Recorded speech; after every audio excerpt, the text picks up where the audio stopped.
Movie की शुरुआत में हम जुनवू नाम के एक लड़के को देखते हैं जो एक गेमर होता है। सुबह जब जुनवू सोकर उठता है तो उसे उसकी माँ का एक मैसेज मिलता है जिससे उसे पता चलता है कि उसकी माँ अपने पिता और बहन के साथ किसी काम से बाहर गई है। इसके बाद जुनवू अपनी रोज की आदत के अनुसार कंप्यूटर पर गेम खेलने लगता है। तभी वह न्यूज में देखता है कि सियोल सिटी के आसपास एक वायरस बहुत तेजी से फैल रहा है। इसी दौरान उसे बाहर से कुछ आवाजें सुनाई देने लगती हैं। जुनवू खिड़की से देखता है तो लोग डरे हुए इधर उधर भाग रहे होते हैं।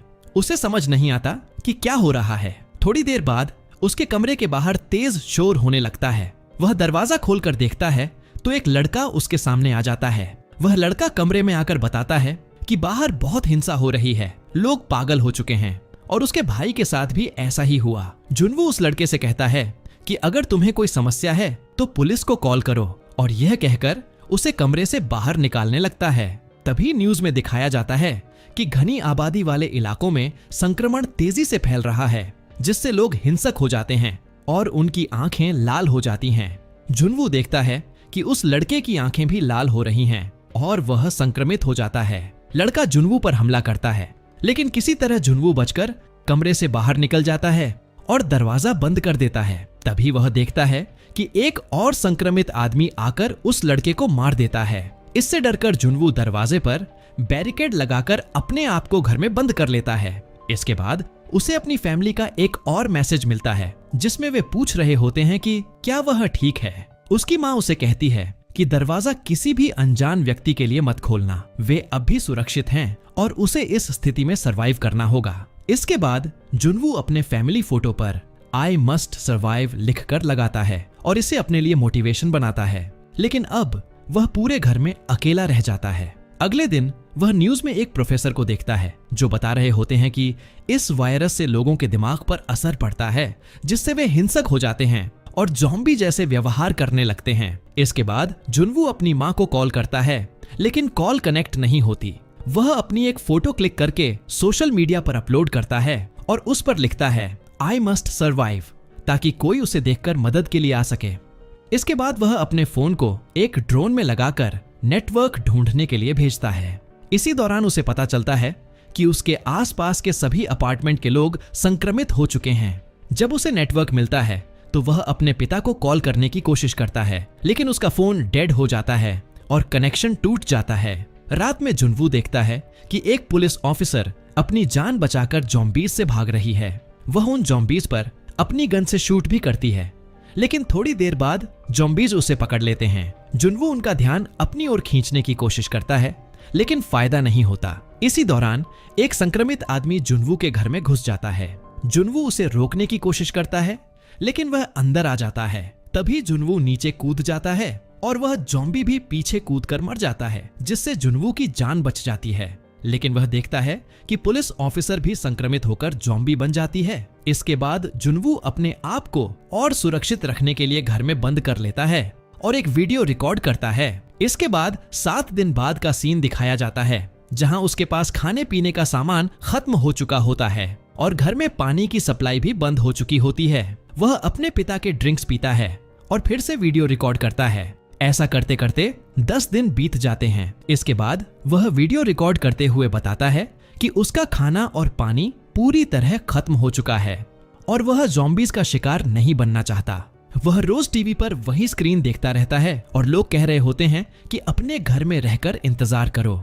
लेकिन 15वें दिन तक घर में अकेले रहने की वजह से उसकी मानसिक स्थिति बिगड़ने लगती है। उसे भ्रम होने लगता है कि उसकी माँ, पिता और बहन घर वापस आ गए हैं, जिससे वह खुश हो जाता है। लेकिन बाद में पता चलता है कि वह सब वास्तविक नहीं है। इससे वह रोने लगता है। तभी जुनवू के फोन पर एक वॉइस मैसेज आता है। जब वह उसे सुनता है तो उसे पता चलता है कि मैसेज रिकॉर्ड करने के दौरान ही उसकी फैमिली पर ज़ॉम्बीज ने हमला कर दिया था और अब वे सभी भी ज़ॉम्बी बन चुके हैं। यह सब जानने के बाद जुनवू गुस्से में आ जाता है और कमरे से बाहर निकलता है, जहां वह देखता है कि एक ज़ॉम्बी किसी इंसान को खा रहा है। तभी और भी कई ज़ॉम्बीज वहां आ जाते हैं। जुनवू किसी तरह उनसे बचकर वापस अपने कमरे में आ जाता है। जब इस सब को शुरू हुए 20 दिन हो जाते हैं, तब तक जुनवू अपनी फैमिली को खोने और अकेलेपन की वजह से अंदर से टूट चुका होता है और आत्महत्या करने की सोचता है। तभी उसके कमरे में बाहर से आती एक लेजर लाइट दिखती है और वह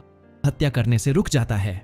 वह देखता है कि सामने वाले अपार्टमेंट में भी एक सर्वाइवर है जो अब तक जिंदा है। इस लड़की का नाम किम यूबीन होता है। जुनवू को यह देखकर हिम्मत मिलती है कि उसके अलावा भी एक सामान्य इंसान मौजूद है और वह अपना आत्महत्या का इरादा बदल देता है। इसके बाद दोनों इशारों के जरिए दूर से एक दूसरे से बातें करने लगते हैं। इससे दोनों को सरवाइव करने की हिम्मत मिलती है। जब बारिश होती है तो दोनों बारिश के पानी को स्टोर कर लेते हैं ताकि बाद में उपयोग कर सकें। जुनवू के पास खाने के लिए कुछ नहीं होता, इसलिए यूबीन अपने खाने में से जुनवू को देने की सोचती है। वह एक बाउल में खाना रखकर रस्सी से बांधकर जुनवू की तरफ फेंकती है, लेकिन वह वहां तक नहीं पहुंचता। इसके बाद जुनवू अपने ड्रोन की मदद से रस्सी को यूबीन के अपार्टमेंट तक पहुंचाता है। अब दोनों कनेक्ट हो जाते हैं और यूबीन जुनवू को खाना देने लगती है। इसी दौरान एक ज़ॉम्बी यूबीन की फेंकी हुई रस्सी को खींचता है जो एक टेबल से बंधी होती है। टेबल तेजी से खिसककर यूबीन से टकराती है और वह बेहोश हो जाती है। ज़ॉम्बी उसी रस्सी के सहारे यूबीन के फ्लोर पर चढ़ने लगता है। जुनवू अपने ड्रोन से उसे रोकने की कोशिश करता है और ड्रोन के ब्लेड से उसके चेहरे पर कट लगा देता है, लेकिन ज़ॉम्बी फ्लोर तक पहुंच जाता है और ड्रोन को पकड़ लेता है। तभी यूबीन को होश आता है और वह कुल्हाड़ी से उस ज़ॉम्बी का हाथ काट देती है, जिससे ज़ॉम्बी नीचे गिर जाता है और यूबीन की जान बच जाती है। वहीं जुनवू अपनी फैमिली के फोटो पर लगे नोट को देखता है और अपने आप को मोटिवेट करता है। वह तय करता है कि अब वह बाहर जाकर खाना लाएगा। इसके बाद जुनवू अपने फ्लैट से बाहर निकलता है और एक मरे हुए आदमी की जेब से उसकी फ्लैट की चाबी लेता है। उस फ्लैट में उसे खाने का सामान, ईयरफोन और वॉकी टॉकी मिलता है, जिसे वह अपने पास रख लेता है। वह देखता है कि वहां एक महिला भी मौजूद थी जो अब मर चुकी है। तभी एक ज़ॉम्बी आकर जुनवू पर हमला करता है।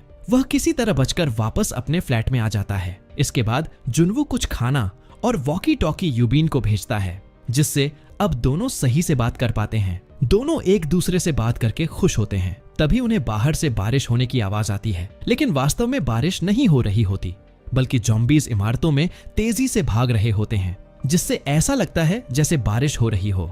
जुनवू और यूबीन चुप रहकर उनसे बचने की कोशिश करते हैं। इसी दौरान यूबीन से कुछ सामान गिर जाता है, जिससे तेज आवाज होती है और ज़ॉम्बीज उस आवाज को सुनकर उसके कमरे के सामने आ जाते हैं। तभी जुनवू अपने फोन से यूबीन के अपार्टमेंट की दूसरी जगह कॉल करता है और फोन की रिंग सुनकर सभी ज़ॉम्बीज वहां चले जाते हैं, जिससे यूबीन की जान बच जाती है। इसके बाद यूबीन जुनवू को बताती है कि उसके अपार्टमेंट में 8वां फ्लोर बिल्कुल खाली है और वहां जाकर खाने का सामान मिल सकता है। इसके बाद दोनों नीचे आते हैं और ज़ॉम्बीज से लड़ते हुए आगे बढ़ते हैं। तभी यूबीन को उस पुलिस ऑफिसर की गन दिखाई देती है, जिसे पहले ज़ॉम्बीज ने मार दिया था। यूबीन उस गन को उठा लेती है। इसके बाद दोनों ज़ॉम्बीज को मारते और बचते हुए किसी तरह लिफ्ट तक पहुंच जाते हैं और 8वें फ्लोर पर आ जाते हैं, लेकिन यहाँ भी बहुत सारे ज़ॉम्बीज आ जाते हैं। तभी एक अनजान व्यक्ति आकर यूबीन और जुनवू को बचा लेता है।